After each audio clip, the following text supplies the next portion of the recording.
Welcome to Sacrilegious Discourse. For this is what the Sovereign Lord says. Why do you need prophets to tell people who you are and what you want? If you can justify everything that the God of the Bible has done, then you can justify any of your behavior. A lot of this mentality is trickling into what is now mainstream right-wing Christianity. I am capable of empathy greater than this God of the Bible. This is a Bible that they tell kids. This is the good Lord. This is the good book.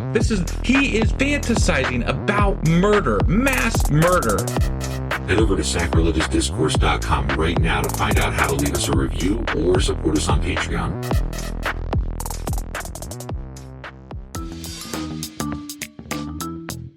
Hey there, sinners and saints. It's your favorite Bible-bashing duo from Sacrilegious Discourse, and we need your help. That's right, folks. We're raising funds for some heavenly equipment and a studio that doesn't sound like it's in the depths of hell. Our current setup, let's just say it's more apocalypse than audiophile. So if you want to hear us dissect the Bible without the background noise of demonic squirrels, chip in a few bucks. We're aiming for $5,000 to upgrade our audio and build a studio worthy of blasphemous banter.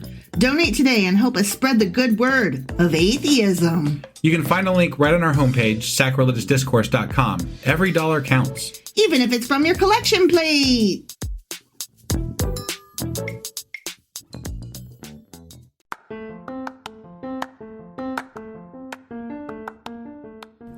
Welcome to Sacrilegious Discourse. I'm husband. And I'm wife. Together, we're reading the Bible for the very first time.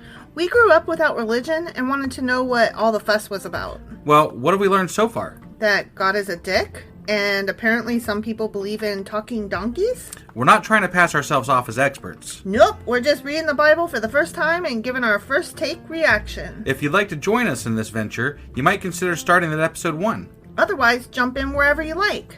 All right, let's go read the Bible. Yeah, let's get to it. Husband! Wife! Do you know what today is? Well, it is Saturday, which means that today is... Q&A Saturday. That's right. And it's on a Saturday this time. Amazing. It is amazing.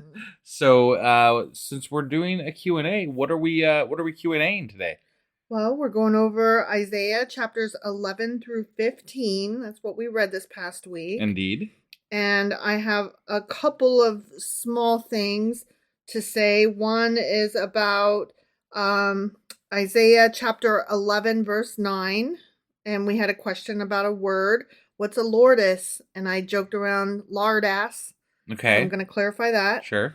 And then the other was about Isaiah chapter 14, referencing Lightbringer or Satan, Morningstar. Like yeah. Right. Yeah, that was definitely. I was curious about that for sure. Mm-hmm. Okay. So you ready to get into this and find out what all that's about? I sure as fuck am. Let's do this. Okie dokie.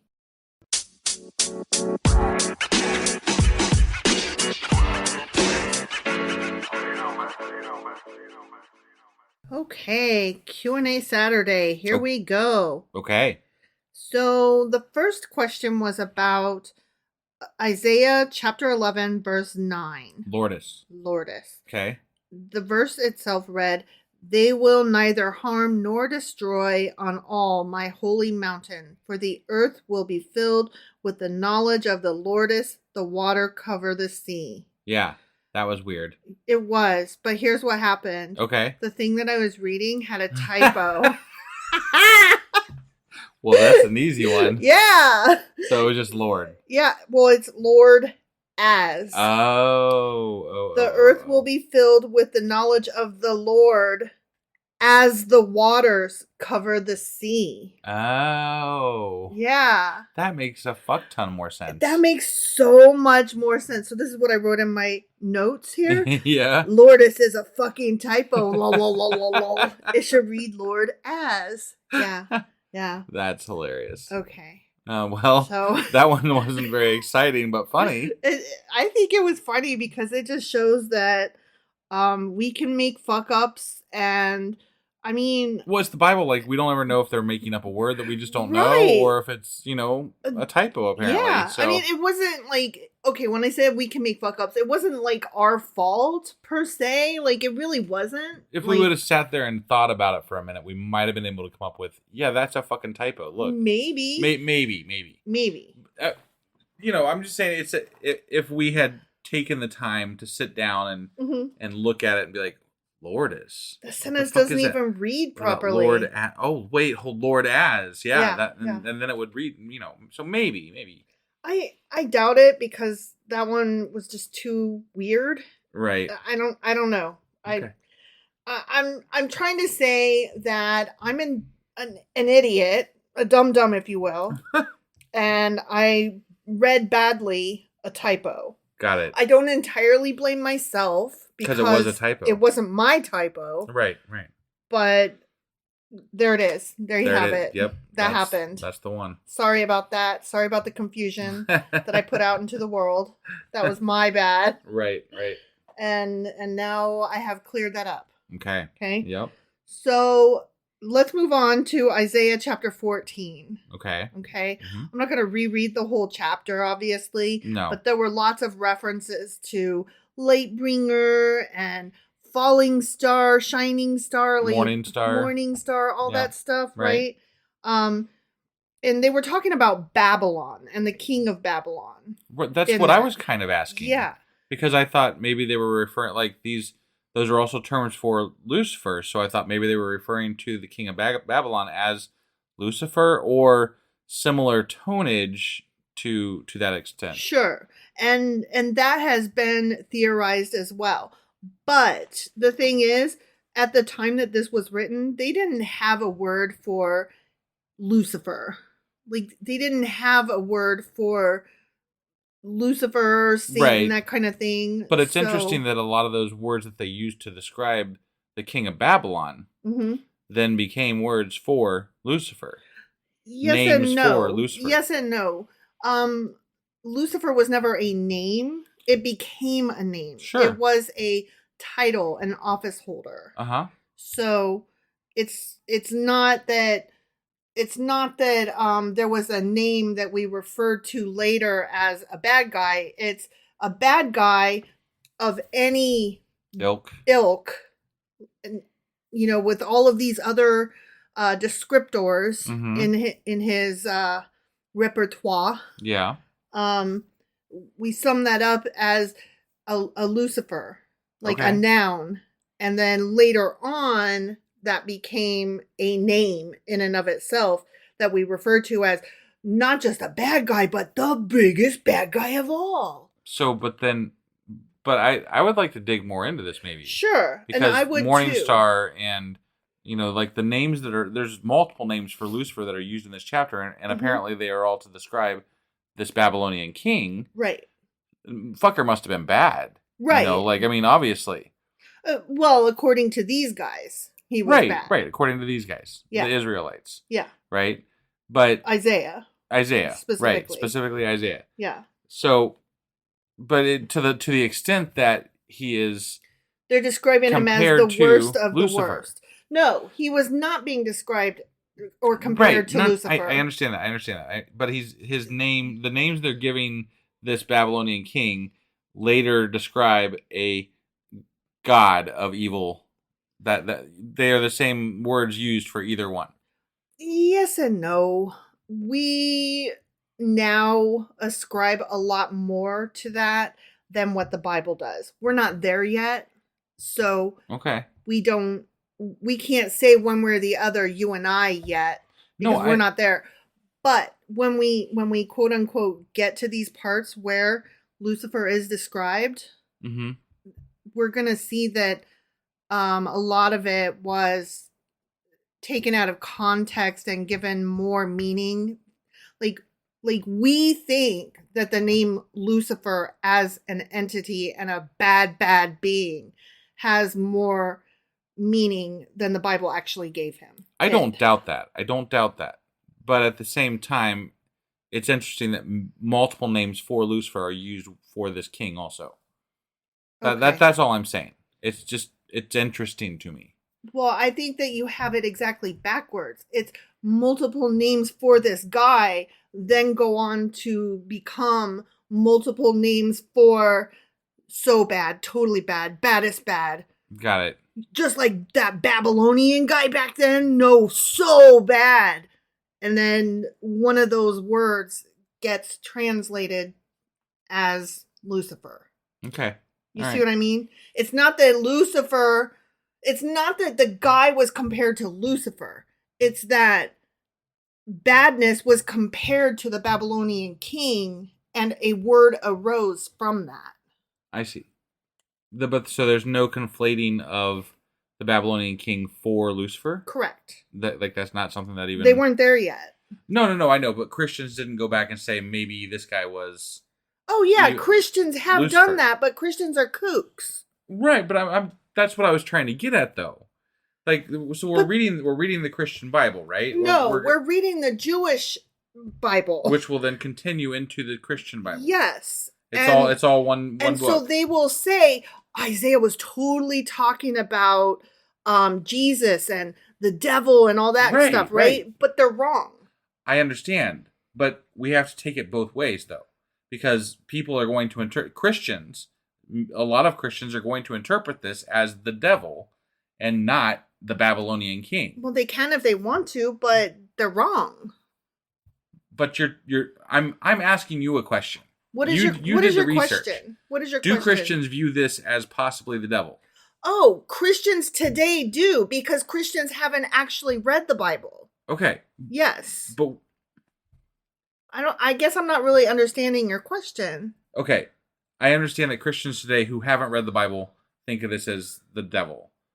Are you asking Christians what scholars? who have read the Bible? Do Christians who have read the Bible attribute any meaning to Lucifer in this book? To retrofit it the same way that they do say that he's talking about Jesus. Yes, Christians do. But scholars agree, but that's not what Isaiah was saying. Okay, but apologists who have read the Bible do try to attribute meaning to Lucifer in this book. Of course they do. Okay. That was never in doubt. I didn't know because I didn't do the research. I just heard you read the chapter. Okay. So I'm just trying to figure out what you know. Okay. And that's all. Okay. Well, I'm trying to draw it out of you because I didn't really understand your question. I just want to know what the fuck's up with Lucifer as far as Christians are concerned in this Bible. Well, in this chapter. It depends on who you're asking as. If you are asking... I'm asking somebody who's curious about all takes on this matter. Okay, well, I'm only curious about actual interpretation by scholars. And scholars have said, that's not what he was talking about. But scholars is dependent on who's saying they're a scholar. So a Christian's going to say, an apologist Christian who has read the Bible and studied the Bible is going to say they're a scholar. They're going to come up with a different opinion about what happened. It doesn't make them not a scholar. It makes them more biased because they're not taking into account a lot of things that an actual scholar would do. Well, I'm talking about actual scholars, right? Not Christian apologist scholars. I understand. I'm talking about actual scholars who are able to compare the language of the time and tell you what was happening and what kind of things were being said. I understand. And that's what I'm telling you. I guess what I was really curious about, and maybe am still curious about, even after we're done with this Q&A, and maybe would like to dive into a little bit more, would be the origins of the name Lucifer, and Morningstar, and that particular brand of the King of Hell. Yeah, and how did all these names then become the devil? Like, right? At what point in history did this shit get retrofitted? Right. Okay, that's a good question. And that's so a fair question. to me, there's I guess this is why I'm nitpicking you about it, because to me, there's a bigger story here. Oh, no, I totally agree. And I do want to research this more. Okay. But for all intents and purposes, the answer to the question is Isaiah 14 is not actually about Lucifer. Right. It's about the Babylonian king, and we humans later on retrofitted and stole a lot of the descriptors and the language to mean what we wanted it to mean. And Okay. So that's where that sits for the moment. All right. Till we do more research specifically just into that. Okay. Because maybe we've got a Patreon coming up this weekend. We do. Still. We do. Do we have anything? I mean, we might, maybe. We might look into Lucifer because clearly that is where you're curious. at right now. I'm very curious. See, okay, I feel like we were trying to have two separate discussions because I was trying to talk about Isaiah chapter 14 from the Isaiah chapter 14 perspective. Mm-hmm. And you were trying to talk about Lucifer outside of the context of that chapter. Only because those names resonate so much further than this chapter. No, and I totally agree, but that's beyond the scope of what I was getting into for this discussion. Okay. And for this Q&A about chapters 11 through 15. Well, I'm not going to say I was disappointed, but I'm not going to not say I was disappointed. Well, I'm not going to say that I disagree with you. I do want to know more. Right. But I wasn't looking at it from the grander scope of a, rabbit hole. Okay. I was looking at it purely from the, what did Isaiah mean here? Got it. Okay. So. That's fine. I just was trying to clarify a couple of points because we are talking about something that later indicates Lucifer and Satan. Sure.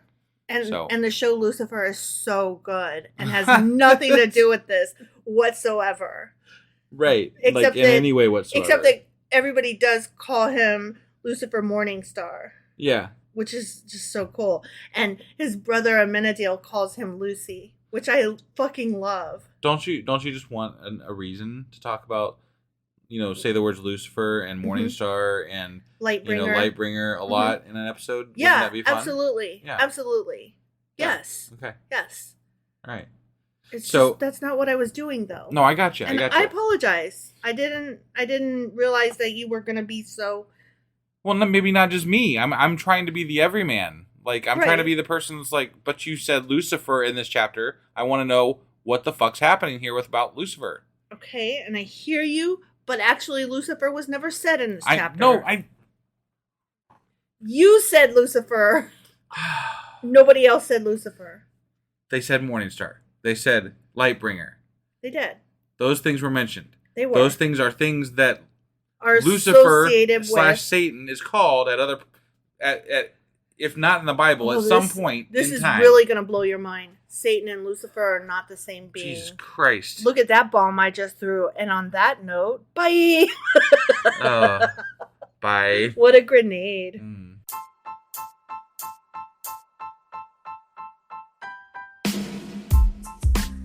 Hey, wife, I guess that's the end? But husband, that's just sad. It doesn't have to be. We are on lots of social media platforms like Twitter. Our handle there is sacrilegious_D. For D's nuts. Oh my God. Stop doing that. Anyway, we're also on Facebook, Instagram, and Pinterest. There's a link to all of our social media sites at our website. Ooh, we have a website? Yeah, it's sacrilegiousdiscourse.com, where you can also find a link to our merch shop. We have a merch shop? Yep, we have podcast-themed clothing, mugs, notebooks, and more, as well as an atheist and science-themed products. Wow, our fans should really go check that out right now. Definitely. They can get in touch with us by sending an email to sacrilegiousdiscourse@gmail.com. But before they do that, we could really use some help. Oh yeah? With what? Well, it's not free running the podcast, and we need some financial support in order to get better equipment, which will free up time so we can concentrate on our podcast and our fans. Okay, so what should they do? Head over to patreon.com/sacrilegiousdiscourse and sign up as a contributor on our podcast. Supporters there receive additional bi-weekly episodes that we record just for our Patreon members for as little as $2 a month. Also, we'd really appreciate it if you would like and subscribe on whatever platform you're using. And Apple Podcast reviews help us out tremendously. Like and subscribe. Leave an Apple review. Join us on Twitter. Support us on Patreon. That's a lot of instructions. Don't forget to say thanks. Thanks. Okay, bye.